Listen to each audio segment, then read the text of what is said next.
श्री स्वामी समर्थ. कशात सर्वजण मस्त आणि मजेतच ना. इकडे सकाळ सकाळ मम्मींची देवपूजा चालू होती आणि इकडे मोक्षाची मम्मींना मदत करायची चालू होती. मदत का करते तर आज गुरुवार आहे आणि मम्मी स्वामींना अभिषेक घालत होते, त्यामुळे मोक्षाची अशी काहीशी मदत करायची चालू होती.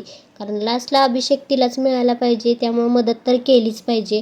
मग सकाळ सकाळ मी इकडे चपात्यांची तयारी करत होती. यांचा डबा आवरायचा होता म्हणून पटपट चपात्यासुद्धा लाटून घेत होते. बाकीचं सगळं मम्मींनी आवरलं होतं.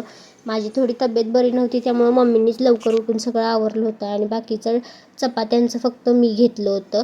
आणि इकडं मम्मींची देवपूजा अशी काहीशी आवरली होती. देवाला नमस्कार करून घरातल्या बाकीच्या कामांना लागले. भांडी 4 पडली होती. डबा आवरल्यानंतर तीसुद्धा घासून घेतलीत.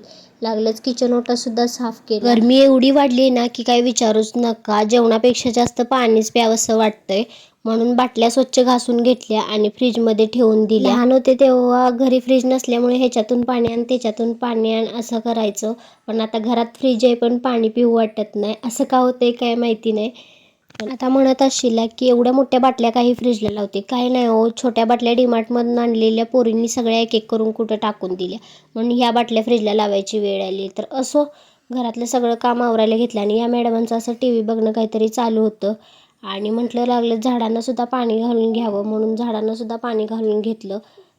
ग्रिलच्या साईडला झाडं ठेवली होती तेव्हा उन्हानं खूप सोकली होती. जेव्हापासून इथं पायऱ्यांवर ठेवली तेव्हापासून झाडं किती छान वाटायला लागलेत बघा. आणि तिथे एक गुलाबाचं फूलसुद्धा छान आलं होतं आणि आज्या नातींचं असं काहीसं खेळायचं चालू होतं.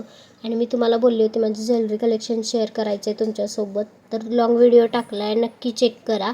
व्हिडिओ आवडला असेल तर लाईक शेअर सबस्क्राईब नक्की करा. Bye bye.